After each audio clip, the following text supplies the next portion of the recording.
Halo pemirsa Suara Merdeka, kita berjumpa lagi di video kali ini. Jangan lupa untuk subscribe, nyalakan notifikasinya, share dengan orang tersayang kalian, dan tulis komentar menggunakan bahasa Indonesia yang baik dan benar ya. Nah, ngomong-ngomong soal bahasa lebih dari sekedar kata demi kata yang disusun. Ini adalah cara kita terhubung, mengungkapkan diri, dan memahami dunia di sekitar kita. Tapi, pernahkah kamu bertanya-tanya bagaimana bahasa sebenarnya berkembang?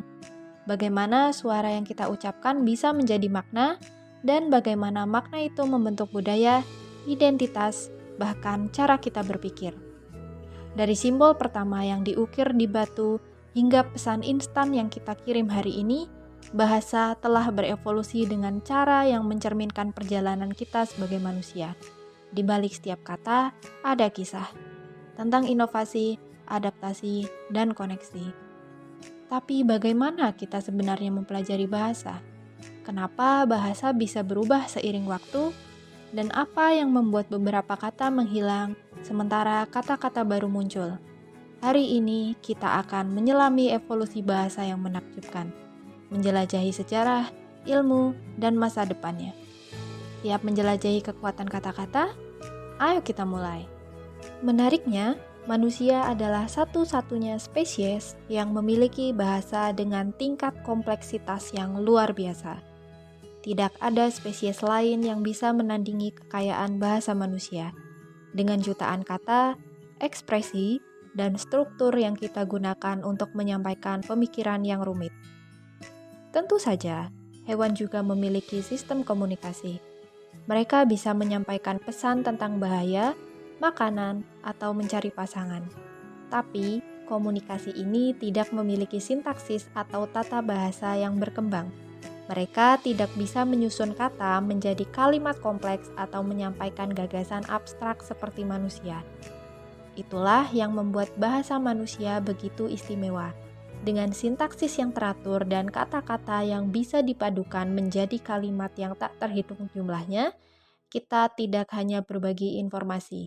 Kita bercerita, mengungkap perasaan, dan menciptakan dunia melalui kata-kata. Nah, sekarang muncul satu pertanyaan besar. Dari mana asal bahasa manusia? Para ahli bahasa dan antropologi memiliki berbagai teori menarik tentang ini. Ayo kita simak. Pertama, ada teori Bawau. Teori Bawau dikaitkan dengan Max Muller, seorang filolog yang menggunakan istilah ini dengan agak sarkastik untuk menggambarkan gagasan bahwa bahasa berasal dari peniruan suara-suara alami seperti suara binatang. Meskipun konsep itu sendiri sudah didiskusikan oleh para ahli seperti Johann Gottfried Herder dan Jean-Jacques Rousseau sebelum Muller. Teori ini mengatakan bahwa bahasa pertama kali muncul dari tiruan suara alam atau yang disebut onomatope, seperti suara binatang, angin, atau air mengalir. Misalnya, kata kukuk mungkin terinspirasi dari suara burung. Namun, teori Bawau ini kemudian menghadapi kritik. Beberapa ahli menganggap bahwa tidak semua kata dalam bahasa berasal dari onomatope, sehingga teori ini dianggap kurang dapat menjelaskan perkembangan bahasa secara keseluruhan. Di sisi lain, penelitian terbaru mendukung bahwa kemampuan untuk meniru suara di lingkungan alam merupakan hal yang sangat penting dalam evolusi bahasa. Sementara itu, teori kedua dinamakan teori dingdong. Teori dingdong diperkenalkan oleh Max Muller.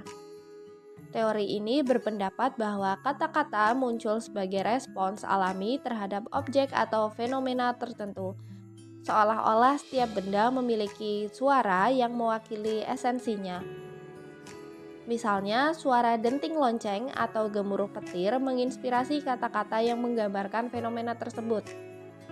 Meski menarik, teori ini juga dikritik karena tidak semua kata dapat dihubungkan dengan karakteristik fisik atau suara tertentu. Lalu, kapan bahasa pertama kali muncul?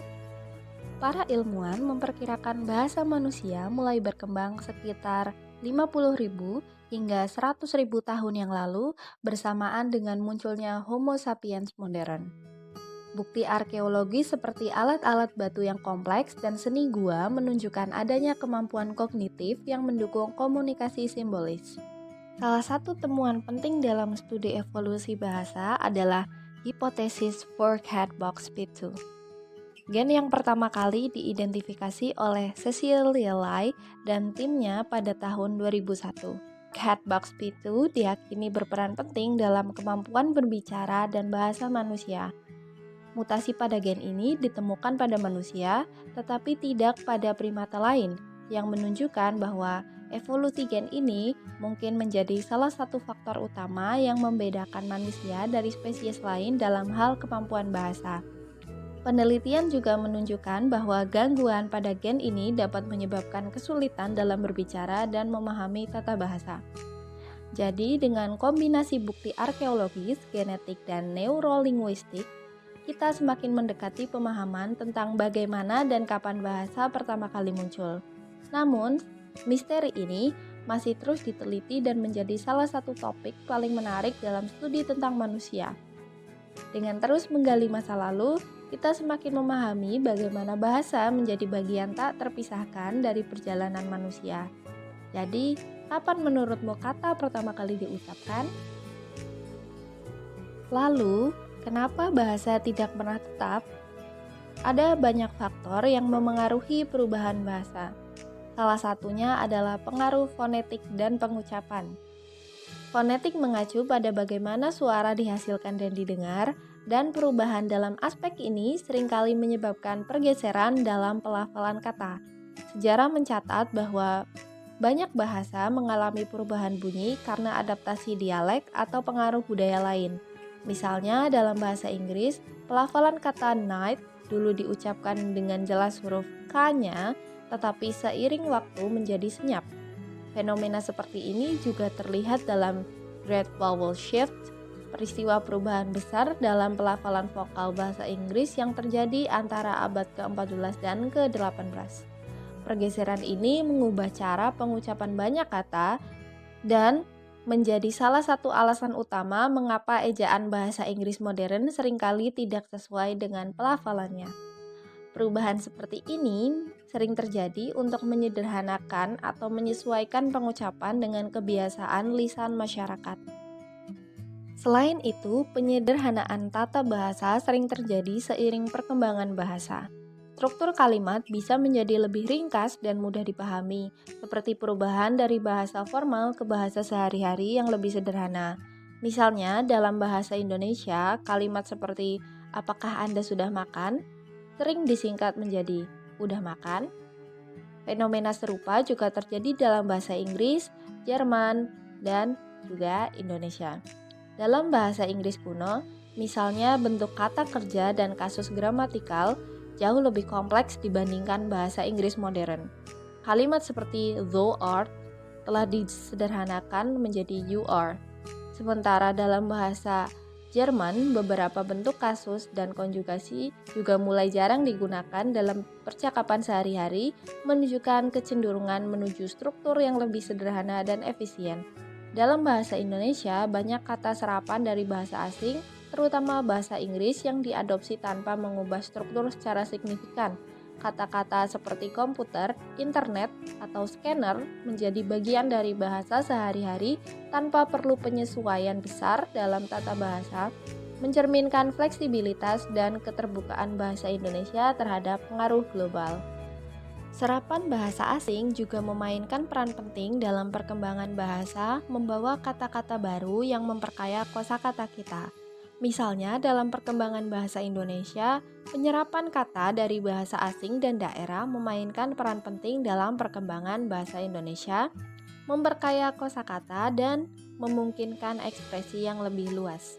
Contohnya, bahasa Indonesia banyak menyerap kata dari bahasa Sangsekerta seperti agama dan rasa, dari bahasa Arab seperti iman dan adil, dari bahasa Belanda seperti kantor dan gratis, dari bahasa Portugis seperti meja dan sepatu, dari bahasa Inggris, internet, dan televisi. Penelitian oleh Uri Tadmor pada tahun 2009 menunjukkan bahwa sekitar 34% kata dalam bahasa Indonesia berasal dari penyerapan bahasa asing dan daerah. Proses penyerapan ini tidak hanya terbatas pada bahasa asing, tetapi juga melibatkan bahasa daerah seperti Jawa, Sunda, dan Bali.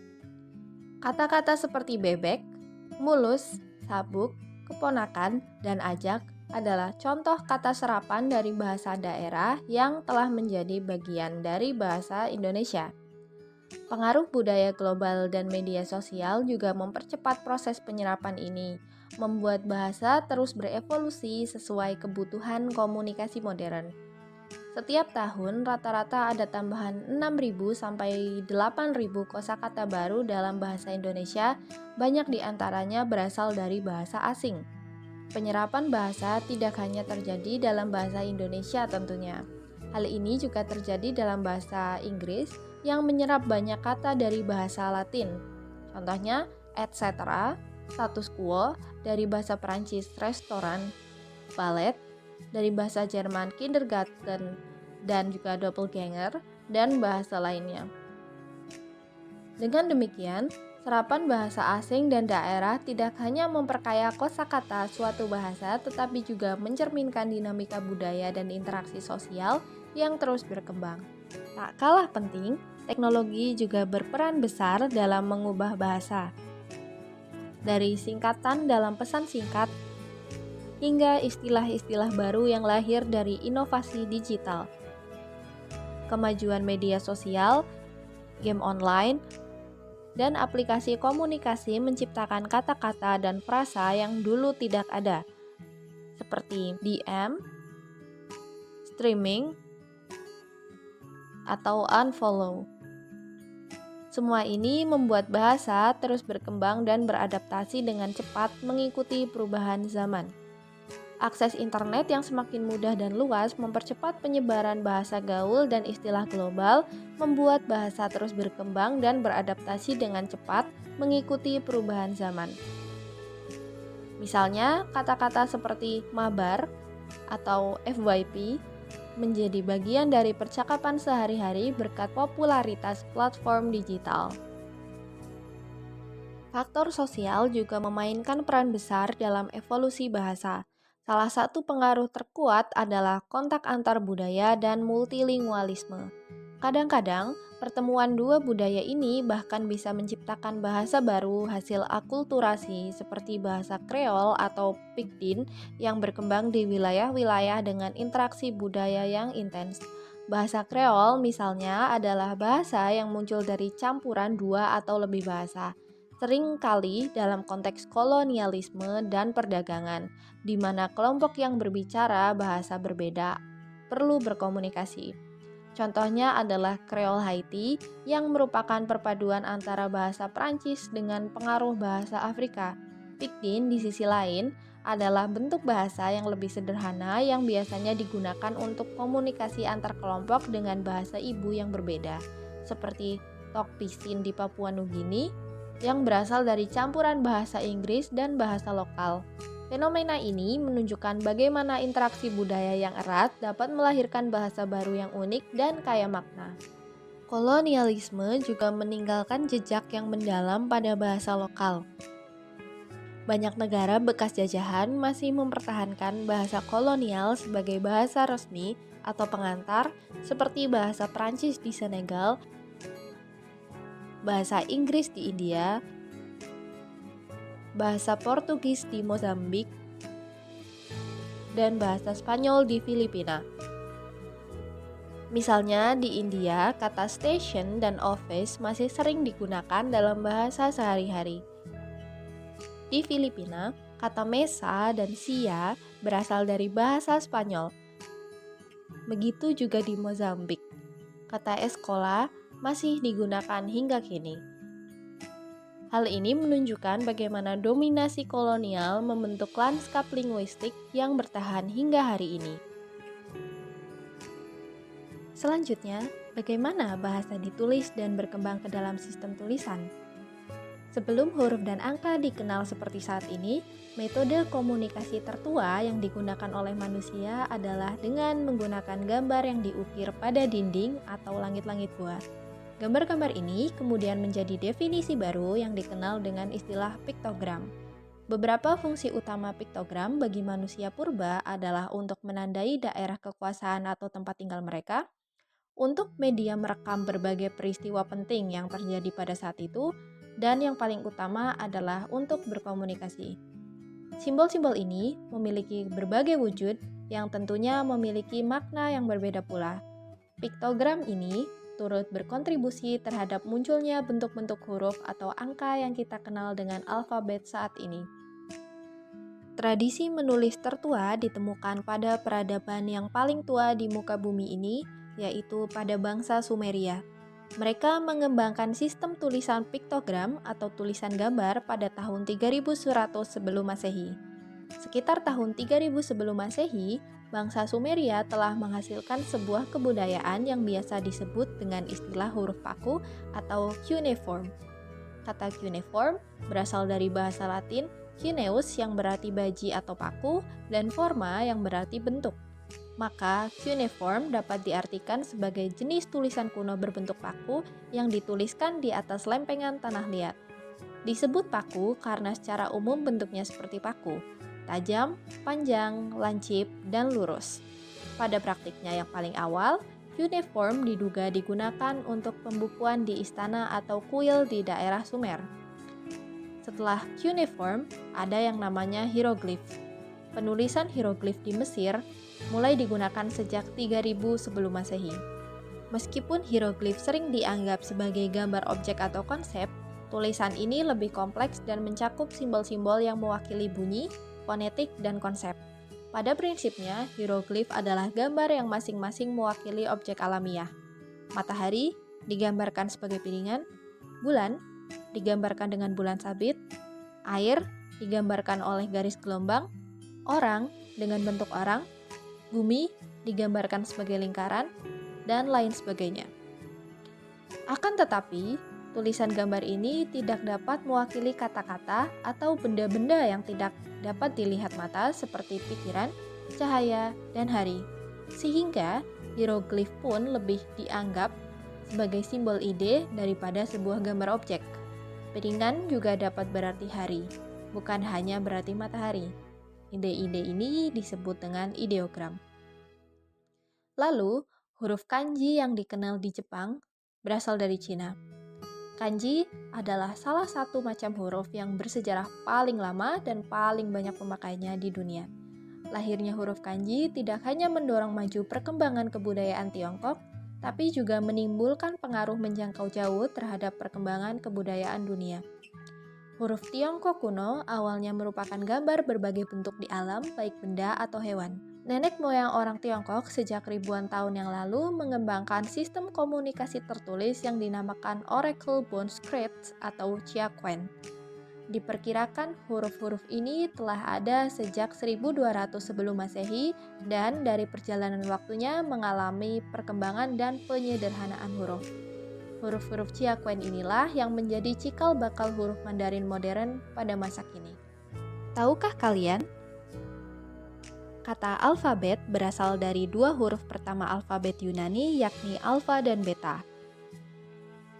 Alfabet adalah langkah besar pada kemampuan manusia untuk berkomunikasi. Ratusan simbol yang digunakan pada huruf paku dan hieroglif digantikan oleh hanya 20 atau 30 karakter yang mudah dipelajari. Salah satu sistem tulisan pertama yang menggunakan pendekatan ini adalah alfabet Fenisia.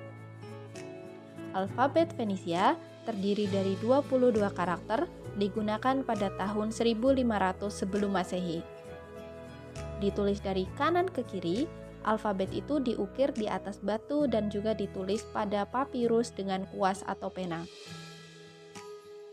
Alfabet Fenisia dikembangkan oleh para pedagang di sepanjang pantai Mediterania yang sekarang menjadi Lebanon, menjadi dasar bagi alfabet modern termasuk alfabet Inggris. Berbeda dari sistem tulisan Mesir dan Sumeria yang kompleks, Fenisia menciptakan sistem 22 konsonan yang lebih sederhana dan mudah dipelajari. Mereka menyebarkannya melalui jaringan perdagangan mereka. Kemudian pada tahun 800 sebelum Masehi, orang Yunani mengadaptasi alfabet Fenisia dan menambahkan 5 huruf vokal ke dalam jajaran alfabetnya. Awalnya, orang Yunani mengadopsi gaya penulisan Fenisia dari kanan ke kiri, tetapi kemudian mereka mengembangkan metode penulisan yang disebut boustrophedon, yang berarti membajak ladang dengan lembu, yakni baris pertama teks ditulis dan dibaca dari kiri ke kanan, baris berikutnya dari kanan ke kiri, lalu baris berikutnya dari kiri ke kanan, dan seterusnya. Namun, sekitar abad 500 sebelum Masehi, tulisan Yunani menetap dalam format kiri ke kanan seperti yang digunakan saat ini. Alfabet Yunani diadopsi oleh bangsa Etruria di Italia yang kemudian mempengaruhi alfabet Romawi. Awalnya, alfabet Latin terdiri dari 21 huruf tanpa J, U, dan W. Seiring waktu, huruf Y dan Z ditambahkan kembali untuk kata serapan Yunani dan pada abad pertengahan J, U, dan W dikembangkan untuk membedakan bunyi yang berbeda. Akhirnya, alfabet Latin modern dengan 26 huruf menjadi sistem tulisan yang paling luas digunakan di dunia. Selain alfabet Yunani dan Romawi, ada juga sistem tulisan di berbagai peradaban lain di dunia. Yang pertama ada aksara Brahmi. Aksara Brahmi berkembang di India sekitar abad ketiga sebelum Masehi, menjadi dasar bagi banyak sistem tulisan di Asia Selatan dan Tenggara.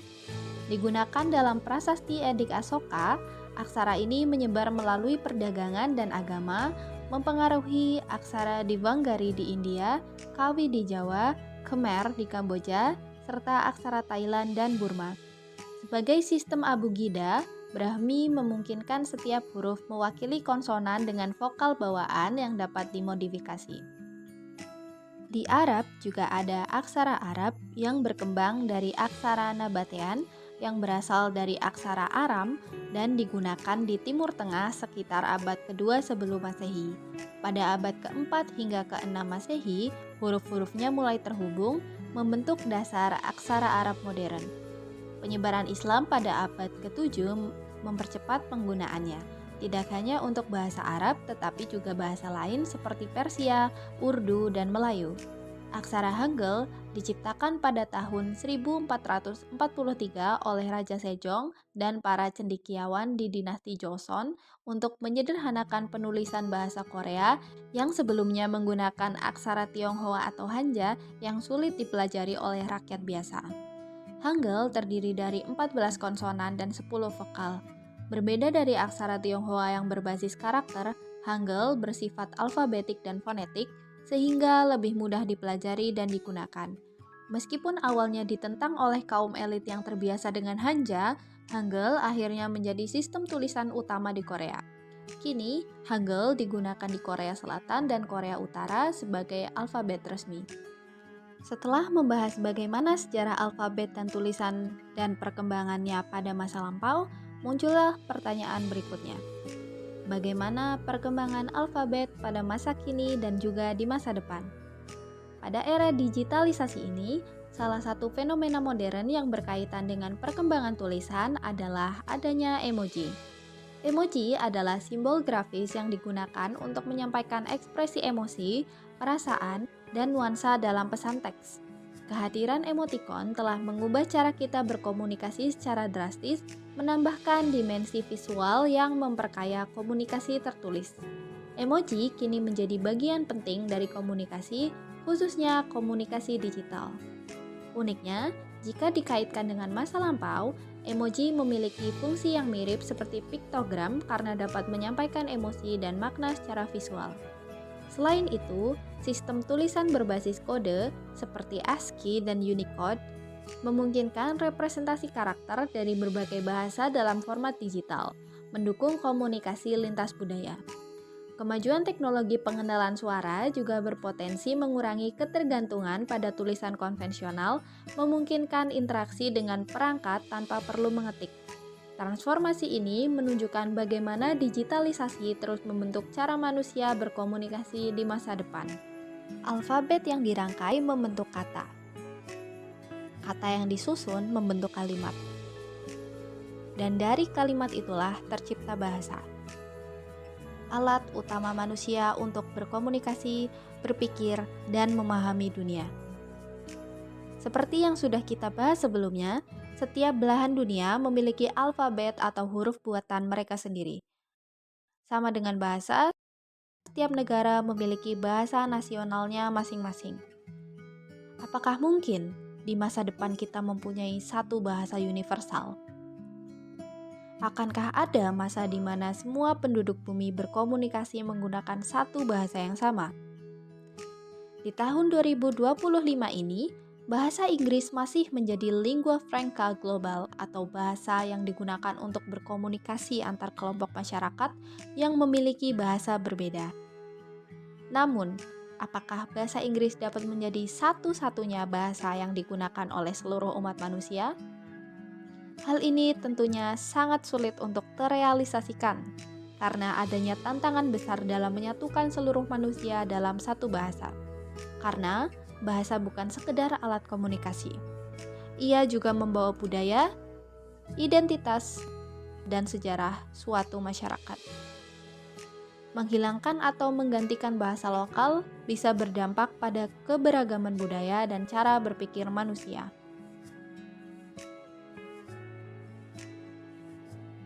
Apabila berbicara masalah digitalisasi, tentu tidak bisa lepas dari adanya artificial intelligence atau AI. AI dan teknologi berperan besar dalam perubahan bahasa. Penerjemahan otomatis yang semakin akurat mengurangi kebutuhan untuk mempelajari bahasa asing.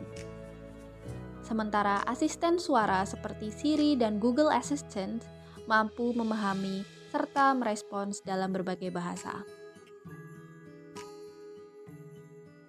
Lantas, bagaimana nasib bahasa lokal yang dimiliki tiap daerah? Apakah akan tergerus oleh zaman? Bahasa lokal akan tetap bertahan karena berbagai alasan, seperti bahasa lokal merupakan identitas budaya, bagian dari warisan dan tradisi yang sangat sulit untuk menghapus total tradisi yang sudah mengalir secara turun-temurun semenjak berpuluh-puluh tahun lamanya. Alasan kedua adalah, kini banyak negara yang mempromosikan bahasa lokal dalam pendidikan dan media, membuat bahasa lokal semakin menjadi warisan dan melekat dengan penuturnya. Pada intinya, bahasa lokal tidak akan mungkin hilang seiring berjalannya zaman dan juga tidak akan mungkin hanya ada satu bahasa yang dituturkan oleh semua manusia dari seluruh belahan bumi. Namun, ada beberapa kemungkinan yang mungkin terjadi perihal bahasa, yakni bahasa kemungkinan akan menjadi lebih sederhana dan lebih fleksibel dalam penggunaan global dan hybrid language, seperti Spanglish atau Spanish English, atau Singlish atau Singaporean English. Hal ini akan menjadi lebih umum. Intinya, bahasa itu dinamis. Bahasa akan selalu berkembang seiring dengan evolusi kognitif manusia. Perubahannya dapat dipengaruhi oleh interaksi sosial, kemajuan teknologi, dan pertemuan antar budaya, yang mendorong munculnya istilah baru serta perubahan dalam tata bahasa dan cara berkomunikasi. Kehadiran tulisan dan teknologi digital telah mempercepat transformasi bahasa, memungkinkan penyebaran serta pelestariannya dalam skala global. Di masa depan, globalisasi dan kecerdasan buatan atau AI akan semakin membentuk cara manusia berkomunikasi. Namun, AI dan digitalisasi tidak serta-merta akan menghilangkan bahasa lokal maupun nasional karena bahasa bukan sekedar alat komunikasi, tetapi juga warisan budaya dan tradisi yang melekat kuat dan menjadi identitas suatu masyarakat. Jadi, itulah pembahasan seru mengenai evolusi bahasa. Kira-kira bagian mana yang paling menarik? Tulis di kolom komentar ya. Jangan lupa untuk subscribe biar nggak ketinggalan video seru lainnya. Nyalain lonceng notifikasi, dan kalau kamu suka video ini, klik like, share ke teman-teman kamu. Sampai jumpa di video berikutnya.